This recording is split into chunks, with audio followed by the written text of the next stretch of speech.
Président secrétaire dans le Sénat, Andris Richer, salue démarche action mondiale parlementaire qui vient rencontrer autorités haïtiennes et société civile là pour convention Rome nan rive ratifier. Parlementaire a fait connaître ou expliquer délégation en difficulté parlement gagné pour ratifier convention à cause chambre député avec des tiers Sénat pas exister. Il souhaitait élection au fait avant longtemps pour convention capable de discuter dans parlement pendant le profiter de présence sénateur dominicain pour le dire peuple dominicain, peuple haïtien veut vivre dans la paix avec lui. Sénateur Andris Richer, toujours dans micro Vilnian Joseph à Colin Île-d'Orest. C'est des parlementaires qui sont venus, qui sont en train de mener un combat pour la liberté, les droits de l'homme.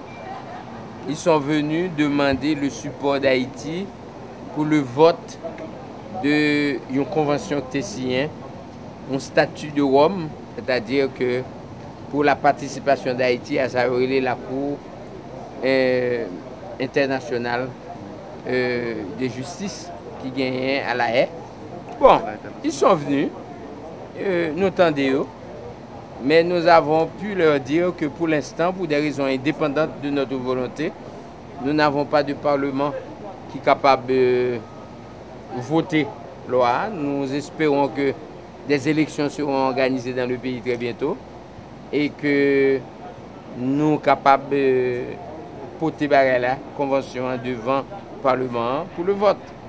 Mais en attendant, il faut aussi reconnaître que le sénateur Annick Joseph, qui était le porte-parole du Sénat, a exprimé très clairement la position du Sénat haïtien. Et quand nous exprimons, ce n'est pas la position du Sénat, c'est la position du peuple haïtien en général. Quelle est la position du Sénat? La position du Sénat sur cette affaire, c'est que nous pensons que Haïti, c'est le pays qui a fait plus de sacrifices dans toute l'histoire de l'Amérique latine et de l'Amérique du Nord. C'est nous qui avions fait plus de sacrifices pour le respect des libertés et la conquête des droits de l'homme. Donc aujourd'hui, malheureusement, Haïti a toujours été traité en parent pauvre parce que il y a eu d'un côté une certaine volonté de l'international à nous isoler, mais en même temps aussi, il y a eu de l'autre côté un manque de dynamisme de la part des dirigeants haïtiens pour confisquer la place qui revient à Haïti pour les services que nous avons rendus à la communauté internationale.